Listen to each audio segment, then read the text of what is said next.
Hi everyone, Barker here, mum of 3 and general crafter.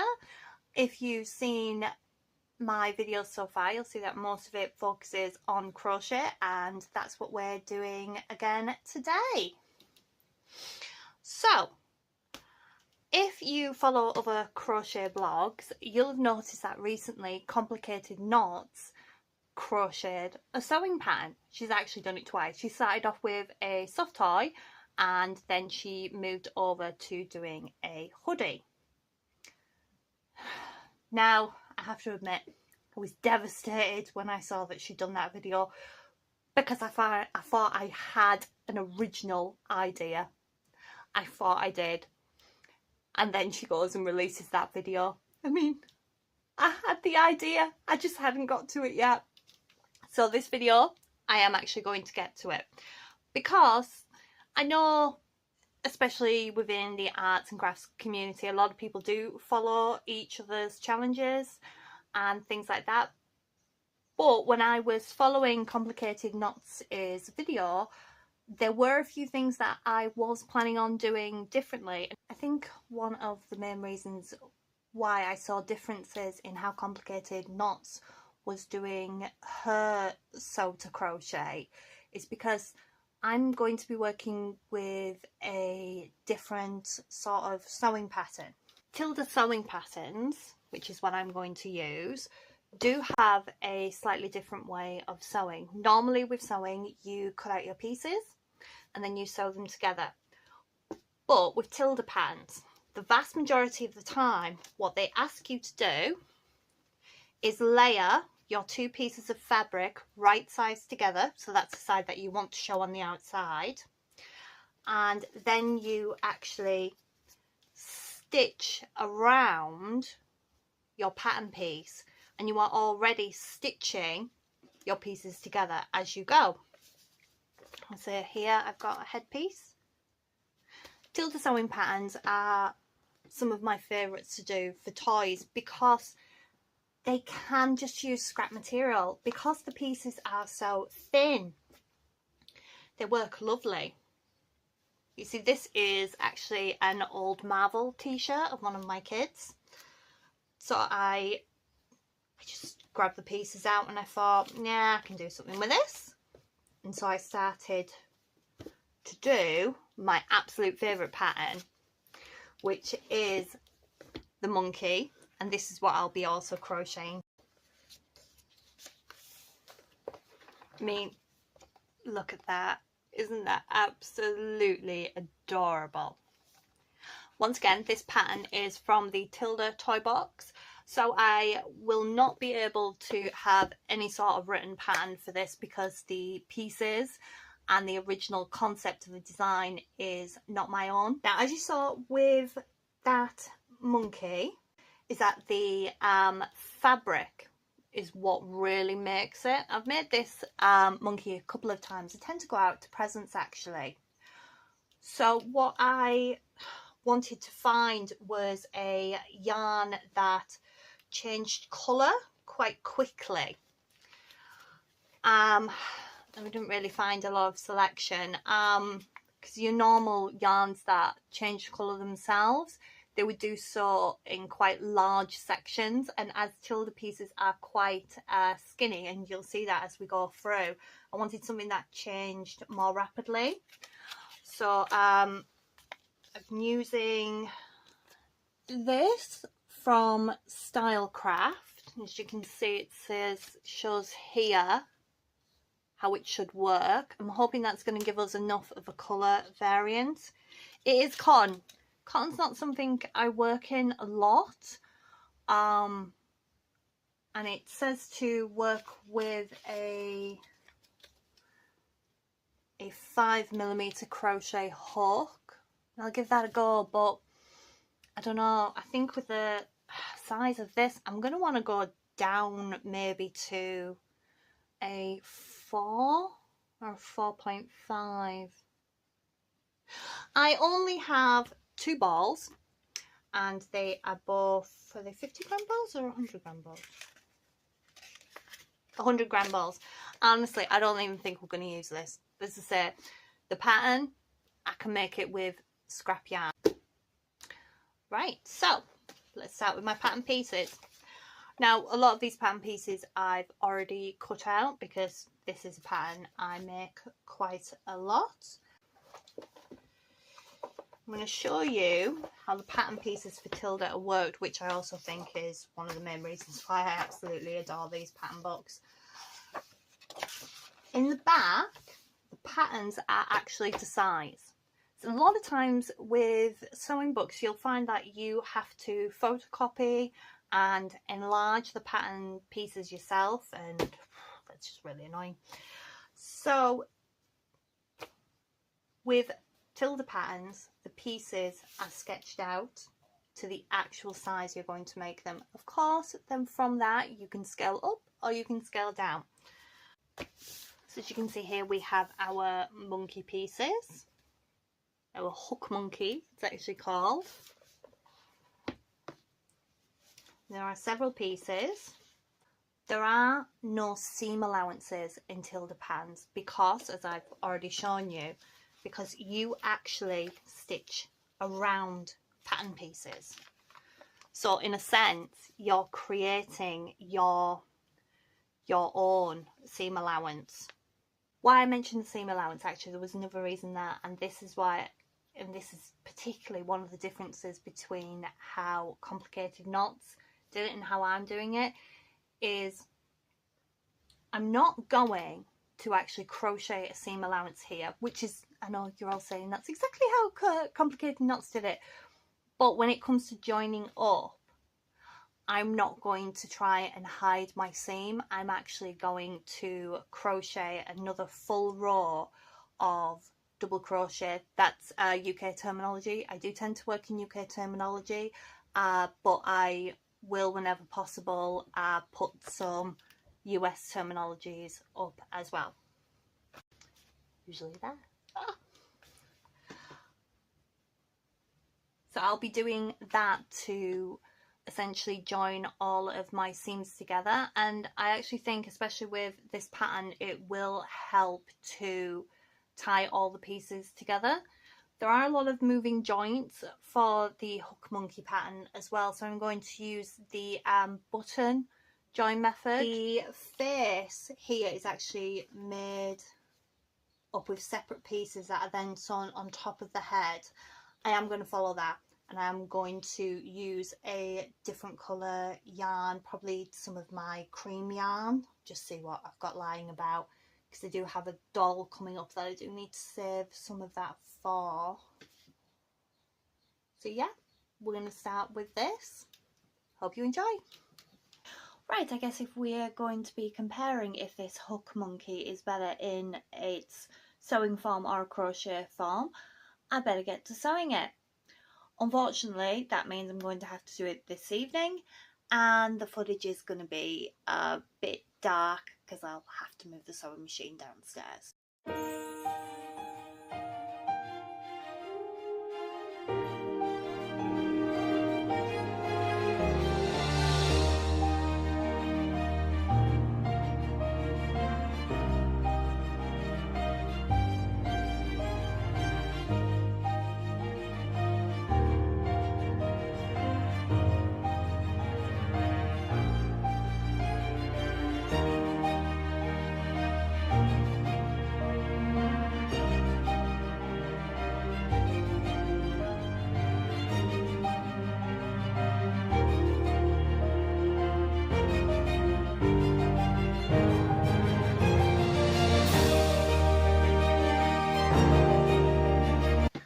Part of the face here needs to be doubled as well, and that sits over the top.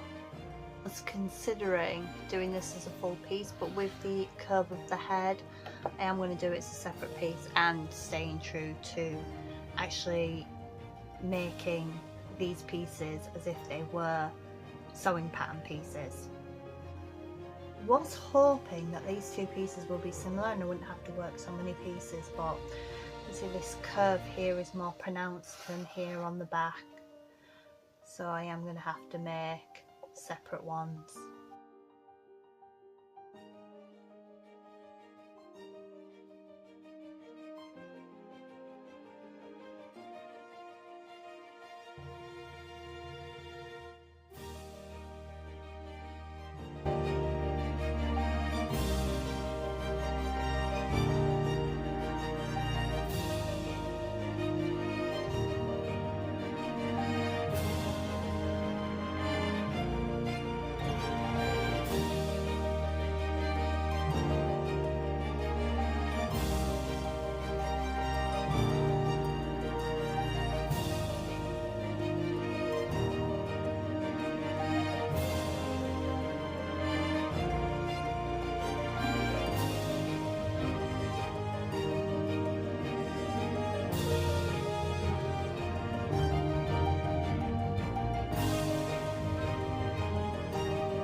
guys, I just want to quickly show you how I did the curve of the arms because my footage was far too dark, you couldn't see anything. I did the curve of the tail, the arms and the legs by using short rows to build up the curve. So I'm just going to do a few rows here and then I'll show you what I mean.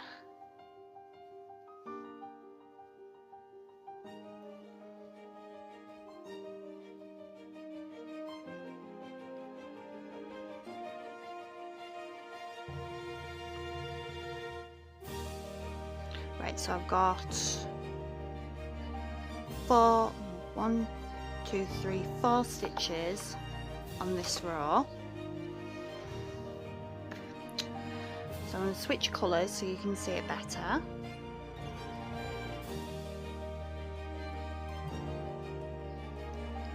So I'm only going to do 2. And work my way back.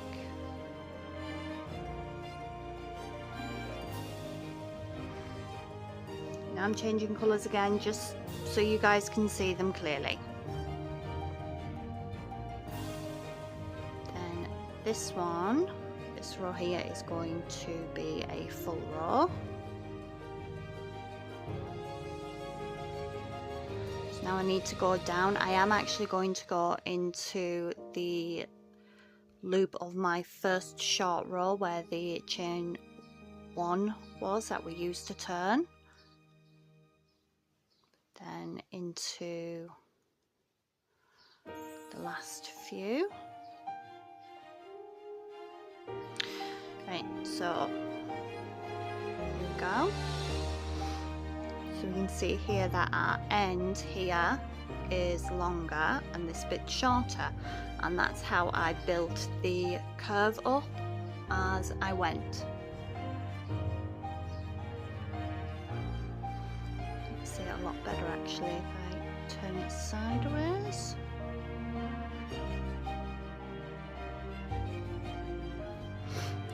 And obviously the more short rows you build up on this side, the more the curve will progress.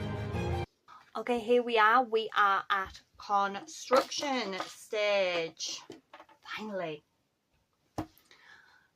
So I've already started the arms, legs and tail of the monkey. I've ran a double stitch completely around the outside, joining both sides together. Now I've got the head to do, the ears to do and the body to do, but I'll be doing these slightly different. Well, I mean, not slightly different. So I want these limbs to move.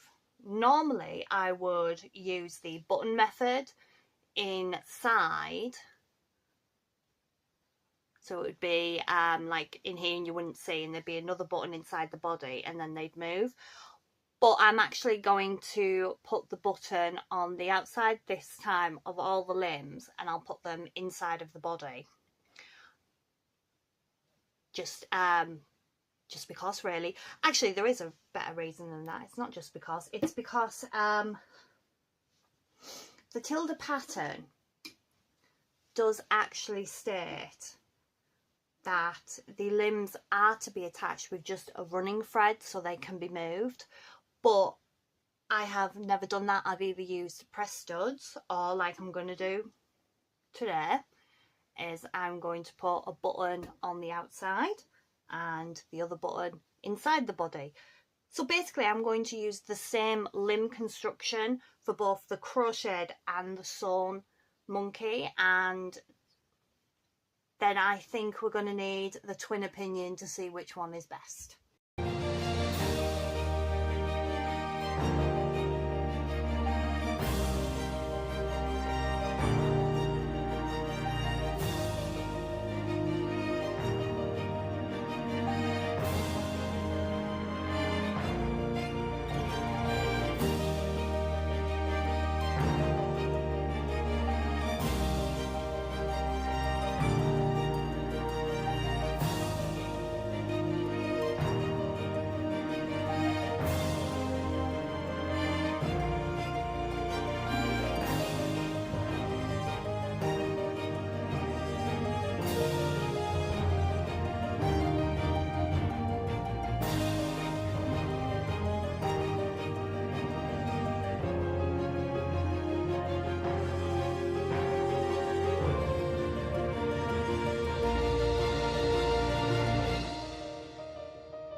I am really surprised at how different the crochet one came out to the original pattern.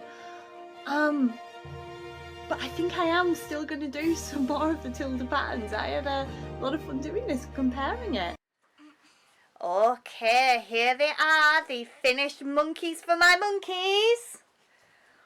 Okay, first up is the crochet one. Bobby, what do you think? I think this one's quite pretty. In a way, it's quite wonky. I think I like it. Yeah. What about you, Claire? What do you think? I think it's good. Even though it's a bit long, I like all the colours like mixed together. Yeah. Okay, now we're going to see the sewed one. Sewed one. This is quite Spider-Man-y. Well, yeah, it was made out of an old superhero costume. I think this monkey turned out great. I really like it since it's blue and blue is my favourite colour. What about you, Bobby? What do you think? I quite like it. Yeah? How it's quite soft. It has blue eyes like the other one. I don't really know others. So, Claire, which one do you like best? Blue one. Do you like it just because it's blue? Yeah. And what about Bobby? Which one do you like? I like this one the most. And why do you like that one the most? Because it just has a mix of colours and I just like its shape. Okay, right. Are you going to say bye, YouTube? Bye!